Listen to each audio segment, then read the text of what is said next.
Hello, everybody. This is Corey with The Abundant Artist, and today we are going to be talking with Paula Jones, who is not an oil painter, as she informs me. She Yep. is a multimedia, multidisciplinary artist. I did the same thing yesterday. I was got one of the people I go to church with is an artist, and I just moved, so I'm getting to know people and. He just got a new studio, and I was like, oh, so are you painting out of that studio, or are you doing glass? Because I know that he also is a glass maker. And he's like, well, I do some painting, but I do some other stuff too. And then we had a 10-minute conversation about all the different media that he works in.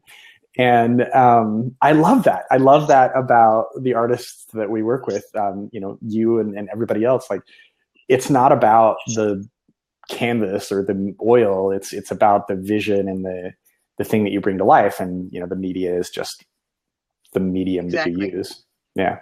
Right. So Paula is based in Arkansas, but as you can see, she's in her RV. We'll get to that. You formerly lived in Kansas and New Mexico. She studied at the University of Kansas. She started painting at the age of 45. We'll talk about that too. And her work currently focuses on abstract representations of women, angels, and figures of power. That's my interpretation of what I saw from your work and what I've seen of what you do online. We'll get more into it. So I met Paula because she took one of our marketing courses a few years ago. And a couple of weeks ago, she shared in our private Facebook group that I think you have about 10,000 followers on Facebook. Which doesn't sound like it. It's a big number, but there's also like we've also worked with artists who have 1 million followers on Facebook. So there's this huge range. But one thing that you pointed out is it's not about having a huge following. It's about having an engaged following of people who really love your work. And you mentioned that there were a few keys to getting to that point. So what you said was, and I'm bullet pointing the version, I'm giving a bullet point version of what you said was interact constantly, be authentic and real, write a lot, share your stories, paint what your soul tells you to paint. So tell me more about that stuff. How did you get this group of people who really intensely love you and follow you? Well, I think it was more me being authentic to who I am. I am a visionary, intuitive artist and writer. And the more I claim that, as opposed to like painting what I used to paint, the follow me and the more people interact with me. I think it's kind of a rare situation where somebody can go, I get visions and I paint what I'm asked to paint. Most people are afraid to say that. And the more I say it, the more people I find follow me. Right. Yeah, that's interesting. And you live this sort of unconventional life. You live out of an RV 4 months out of the year. Yeah. Tell us about that. Yeah. Well, I'm kind of a gypsy at heart. Even though I'm a Cancer, I have to have like a home base. But I need to travel to different spiritual, as you call them, places. Taos, New Mexico is where my soul is. It's where I woke up to this sort of lifestyle. Being a spiritual person as opposed to being a religious person was a big eye-opening thing for me. Everything that I believed growing up just kind of disintegrated. So, wow. Okay. What does that mean? I was very, okay, without offending too many people, I was a Republican, dentist, Catholic wife that lived in Western Kansas. And I separated and moved to Taos, and everything that I believed totally deconstructed. I believed everything that I was spoon-fed. And nobody could convince me otherwise. And once I moved here, I started seeing other opinions and everything else. I think it was living in Western Kansas for so long that I became small. And once I moved here, everything just expanded, extremely big. Interesting. I noticed that those kind of dramatic life changes are a lot of times they're an impetus for people moving into art or making big changes in their art. You mentioned on your website, you talk about the way you started painting was you were renovating a house and a plaster ceiling fell on your head, and a friend was like, "You need to do something different with your life," and so she made you take a painting class. So what happened then? Right. Well, she actually was a nurse with me. I went to school and became a nurse, and she was a nurse and started painting. And she just said, you know, you're going to kill yourself doing this remodeling, and you need to do something creative but less physical. She said, because one of these days, you know, I'm going to get a phone call from your husband saying, you know, she died because, you know, this plaster ceiling fell on her. So I started painting. I grabbed my son's art kit that I'd gotten him for Christmas from Hobby Lobby and the cheapest brushes. And I went to her studio. She had a studio gallery in Denver, and she said, okay, lay your paints out. And I looked at her like she said, run naked down the street. Because I had no idea. I had never taken an art class ever in my life. And Run naked down the street is going to be the title of this episode when we send out the email. Yeah. So anyway, I started painting, and I lived in the middle of Western Kansas at the time, and would drive once a week to Evergreen, Colorado, and take a 3-hour art class and drive back, and just painted and painted and painted and painted. And, you know, when they say miles and miles of canvas, that's what they mean. Yeah. You know, brush mileage, canvas mileage, all of that kind of stuff. Right. So I love the fact that you got started at 45. A few years ago, a bunch of the artists, I got called out essentially by the abundant artist community, because everybody that I was having on the podcast and everybody that I was highlighting was young, like 20s and 30s. I was in my 20s at the time, so it made sense. Those were the people that I knew. So I had to go out and look and find, okay, who were the people that succeeded when they started later? And we did this blog post on the successful artists who started painting later in life. And like Grandma Moses is one of them. And there's several others. Like she started in her 60s. There are actually a lot of artists who get started later in life. I think it was Chagall, who was a stockbroker for like 25 years before he became a painter. Right. So there's a lot of artists who get started later. So somebody over on Facebook said, I really want to live out of an RV too. So do you have any tips for living out of an RV? You do it for 4 months out of the year. So how did you get into it? And I know everybody's going to ask, how do you make art while living out of an RV? Okay.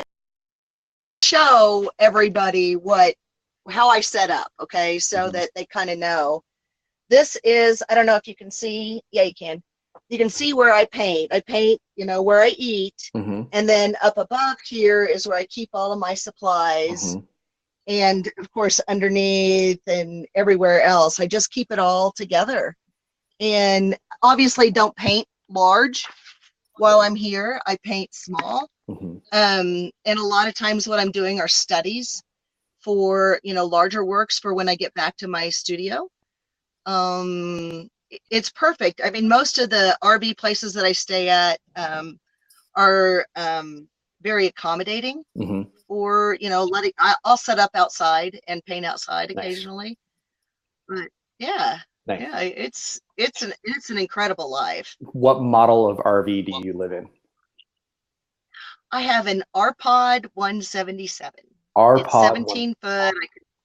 I can pull it with, I have a Ford Flex. I pull it with the Ford Flex. Okay. Yeah, I thought I wanted big for a while, and I bought a 32 foot, you know, monster, you know, with a washer and dryer and everything. And just, you know, I could see myself on the side of the road, you know, flipped over at some point in time. So I went small. It was easier. Okay. Yeah. Wow. That's awesome. There's a way to make it work no matter. I mean, it's always what you want. You can make anything work whenever you want something. Yep. I have a good friend who I'm doing some consulting work for, and she, when she graduated from high school, she joined a punk band and lived out of a camper for years. And just a shout out to Mariah Cause. She runs cometcamper.com, and she helps other people like learn how to live out of a camper. So you can hit up Paula for some tips, or if you can, there you go. Or you don't, maybe that's something, maybe that's a podcast I need to do, is like how to be an artist in an RV, Yeah, that's hilarious. Cool. So you have this, let's talk about your art a little bit. Like on your Facebook page right now, you've got this amazing cover photo. I think it's a triptych, and what it looks like when I first saw it, what it looked like was two mountains and a burning forest. And when you kind of look at the whole thing together, it looks like there's an angel, like all of the whole image comes together to form an angel, the silhouette of an angel. And it's a really striking photo, and it got a lot of reaction from your audience. So tell me where that comes from for you as an artist. When I start painting, I do a lot of meditation, burn like sweetgrass or Palo Santo or sage, and then ask my guides, my muse, whatever, to bring in whatever they want to bring in, and I listen to what's being asked. And frequently I disappear, as you hear that from a lot of artists. You disappear when you paint, and what you're supposed to be painting, because you kind of lose yourself.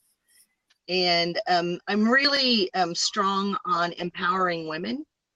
And this one was basically about, she rises. And I know that there's a lot of women that aren't authentic to who they are because of societal restraints.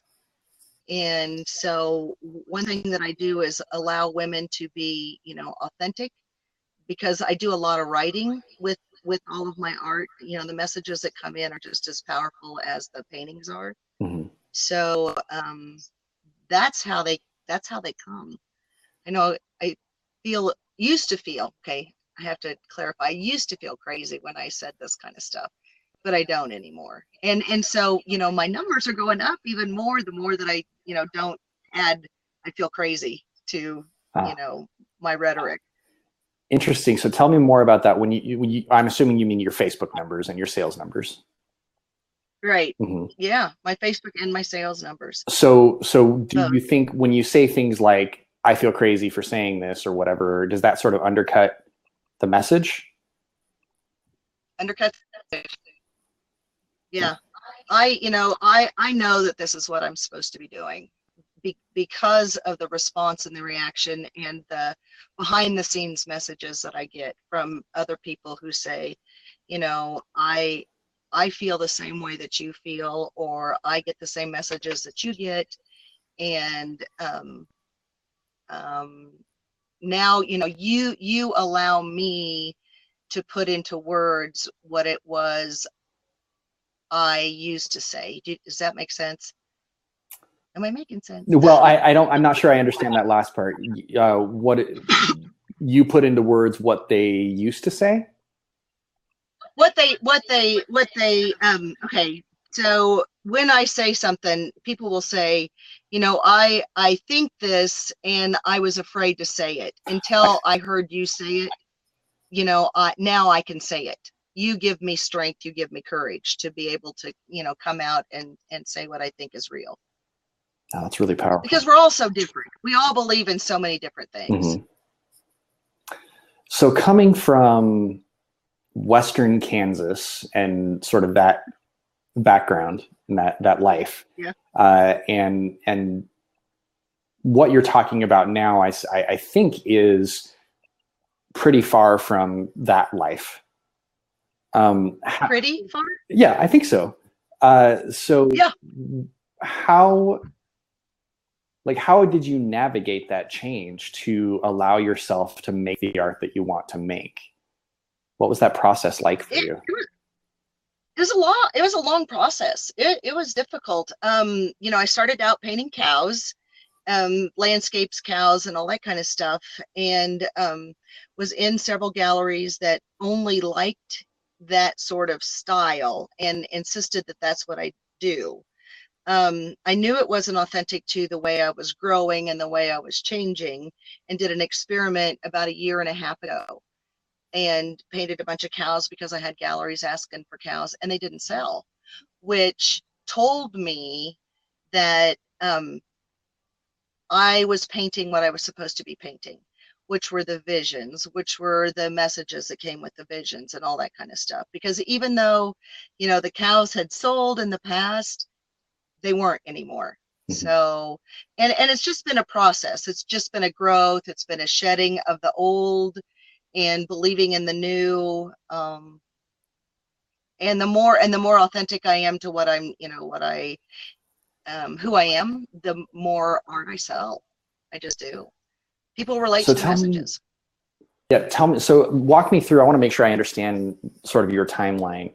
So you were living in Kansas and you started painting. And when you originally started, you were doing landscapes and cows? Landscapes, cows, chickens, anything, anything visible. Right.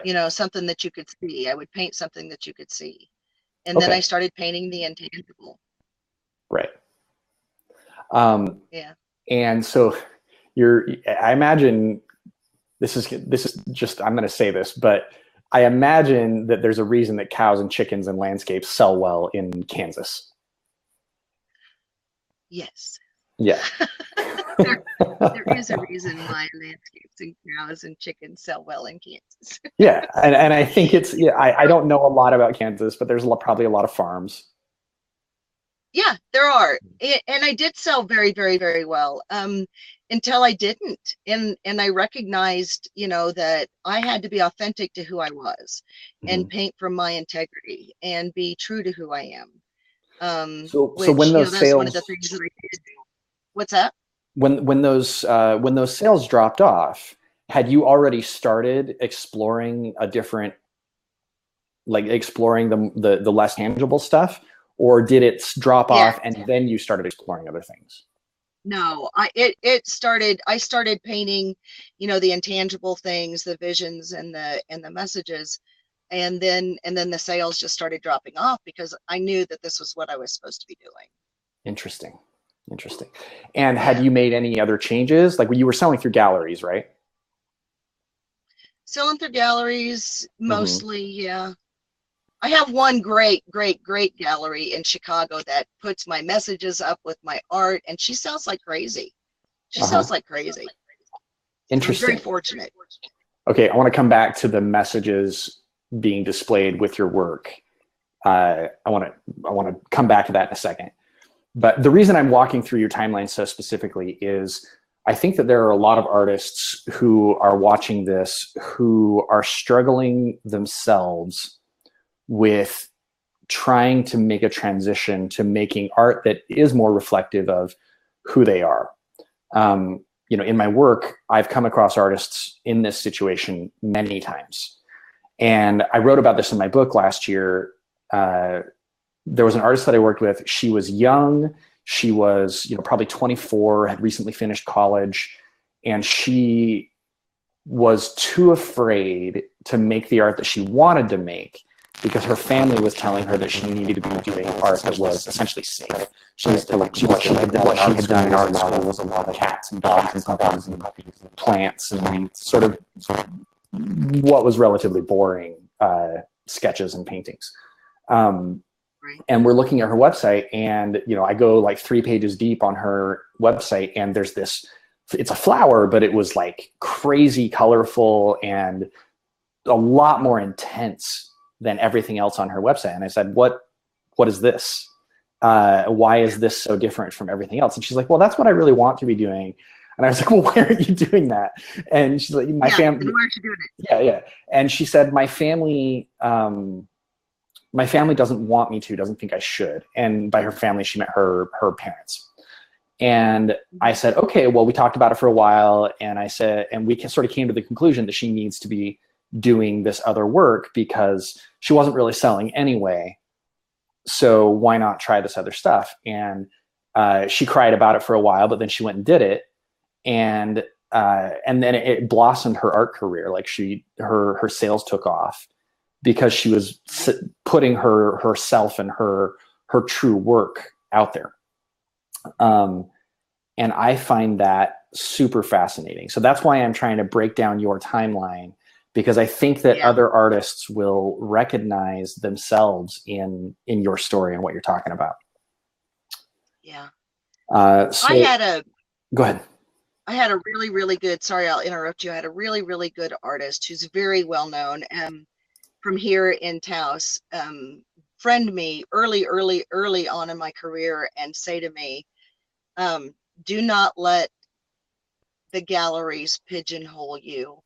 It will stifle your creativity.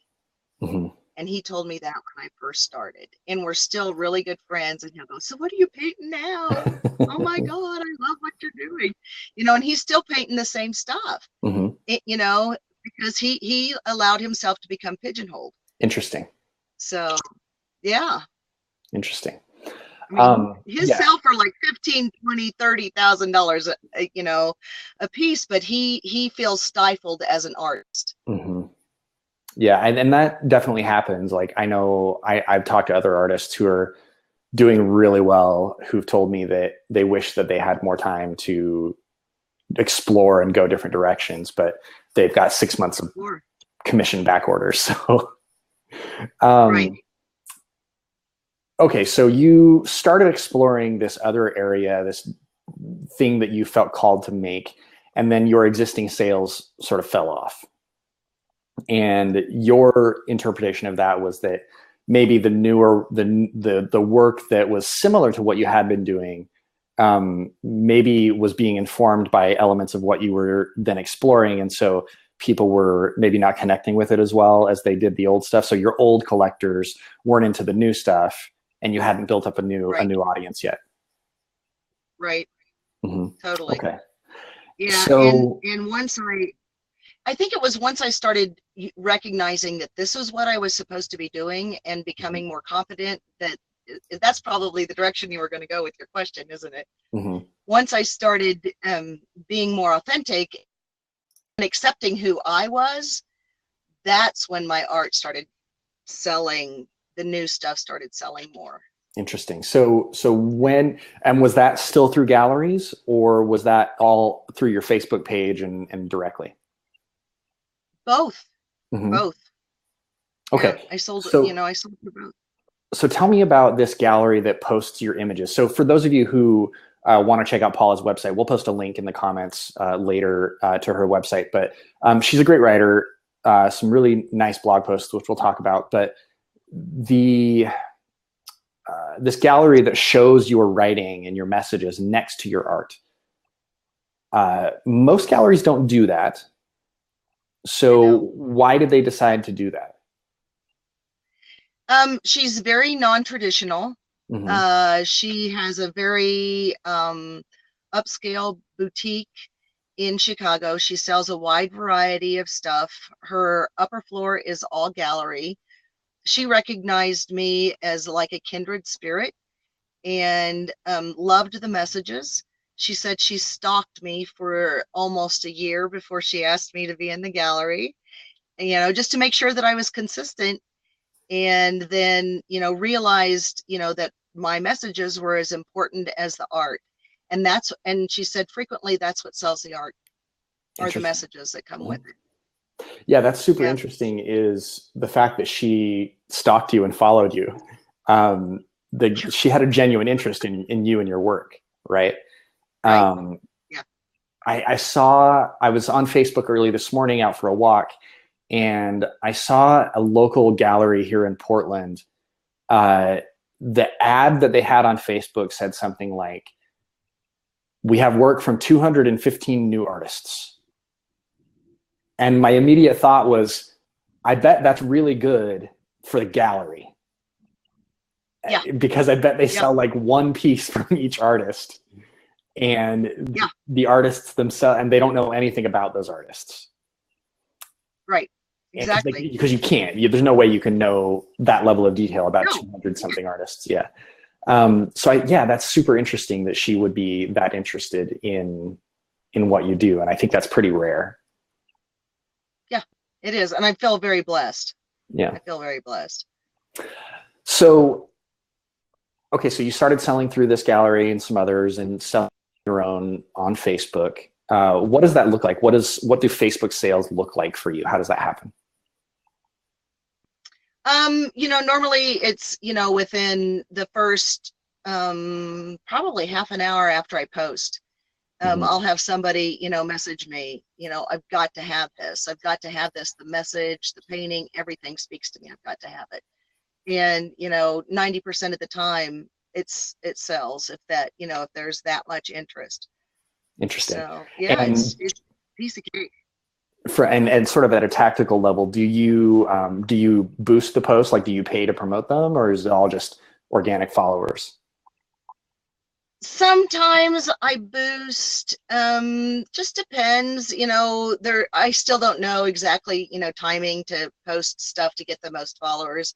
And if I feel like it's a significant painting with a significant, then I'll boost it. And at the time those sell. Mm-hmm. They just, okay. I'm very blessed.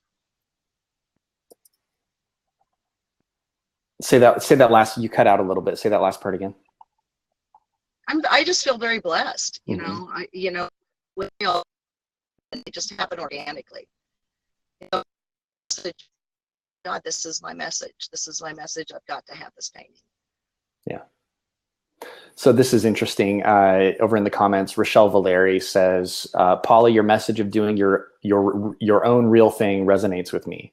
I'm doing my first solo show at a local library with 32 pieces. Holy cow! That must be a big library." So a peer artist who visited talked to me about the risks of putting very specific titles and also explaining some of my intents. I agree with her that not all viewers will like this direction, which eliminates a wider range of perception, but I want to keep doing it my way. So I think Rochelle's hit on something here. When we're talking about marketing, if you can turn off a segment of people and like sort of alienate them, that usually means that you're activating and exciting a different group. And that's exactly. Yeah, and that's actually what you want to do. It's counterintuitive, I think, for a lot of people, because they're like, oh, I want to leave my art wide open to interpretation. I want everybody to get whatever they get out of it. But from a marketing standpoint, that sort of activation is really powerful. And you talked about this in your Facebook post, that some people, when you talk about these things, will unfollow you and leave unkind comments. Oh, yeah. Yeah. How do you deal with it? How do you deal with it? That's how I know I'm doing what I'm supposed to be doing. Yep. Because of the people, when I played it safe, when I played it safe and, wrote ambiguously, I didn't have near the following as when I put it out there exactly what's going on. And I do have a lot of people that I irritate because of some of the things that I say, which are these people from your former more conservative life, or from my former life? Yeah. So some are from my former life, some are current followers, because I paint angels. So I do have a lot of, people who follow me because they think of my art as religious art, but it's not, it's spiritual art. And so my messages are going to be contradictive to maybe what they believe in, right? And they like to let me know how it is. Interesting. So how angels look like. What's that? Oh, they have their own interpretation of your work, and they try to tell you why your message about your art is wrong. Right. Yeah. Right. I had one woman tell me that, angels don't have boobs. I paint, very non-traditional stuff, and she told me, angels don't have boobs. And I'm like, yeah, whatever, how many have you seen? I'm just, how many have you seen lately? Angels don't have But, boobs. That's that's the subtitle of the email that's going out about this. I love this so much. Oh, that's great. All right. Sorry, I kind of say what I think. No, I love it. I love it. I love it. We have, this is awesome. We have people watching you from the UK, Australia, from Ireland, all over the US. I think this is people are liking this a lot. We get a lot of reactions, a lot of laughter. Cool. So if you were talking to an artist who is sort of getting started and trying to feel like maybe they're talented and they have enough technique that they're making work that is decent, what would you say to that artist to help them, if they're trying to figure out how to build an audience and sell their work? What would you tell them to do? To be who they are. Mm. To be who they are, unapologetically. Be who they are. People want to know the artist. They want to know their story. They want to know why they paint what they paint. They want to know why they do what they do. They just be who they are.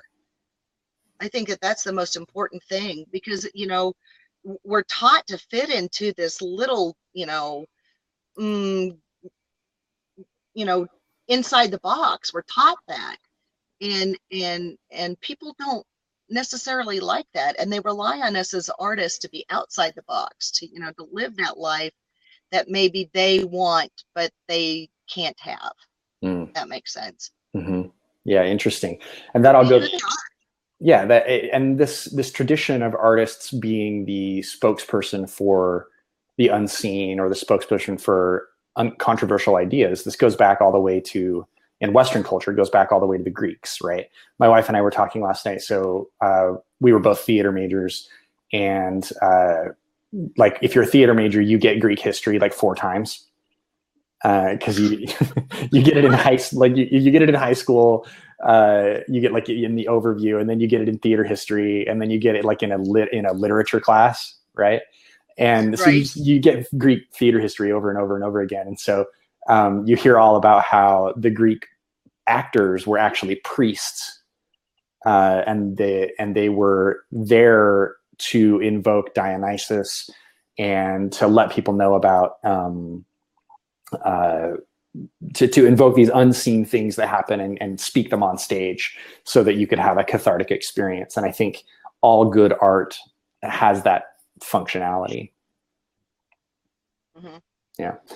So you, in this blog post that you wrote about how do you know if you're real? That's a scary question. Yeah, how do you know if the messages are real? What does that mean? What do you mean by real? I don't know if that, I'm pretty sure that's the one that I relayed, the man that was dying, and that, I've had a lot of magic happen in my life.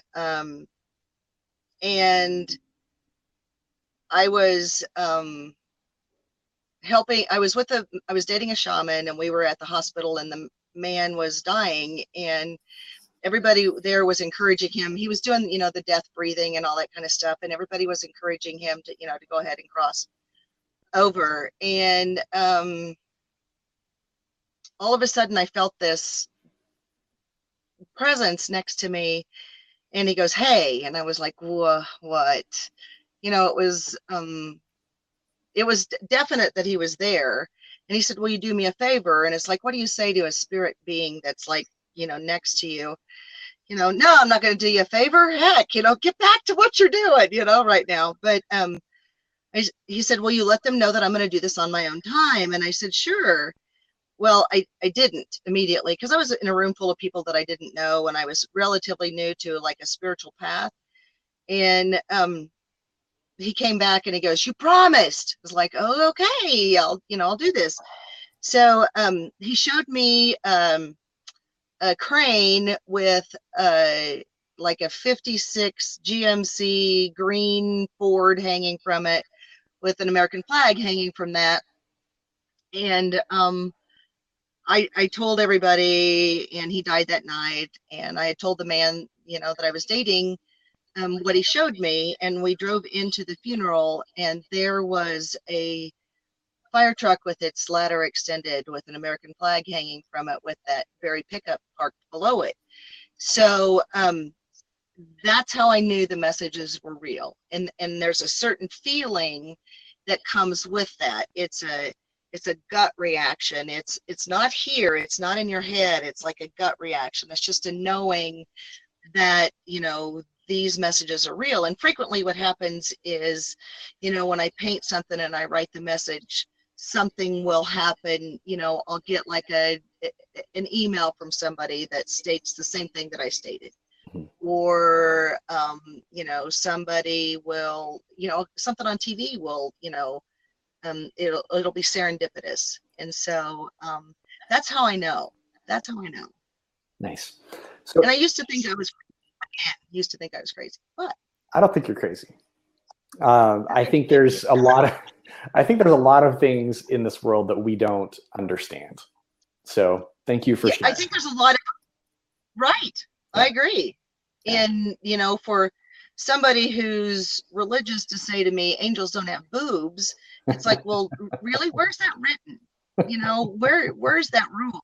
Because there is a lot that we don't understand. Yeah. Yeah.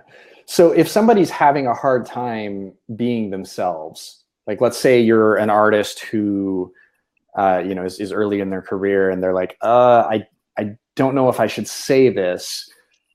How do you make a decision? Do you just write about it? Do you talk about it? Do you do a video post?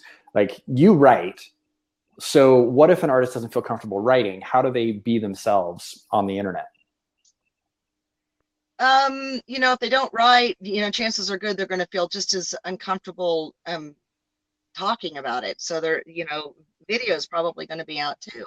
Mm-hmm. But, start talking in smaller groups that you feel comfortable with, or with your friends. Mm-hmm. And, and you can get clarification just by talking in the small groups.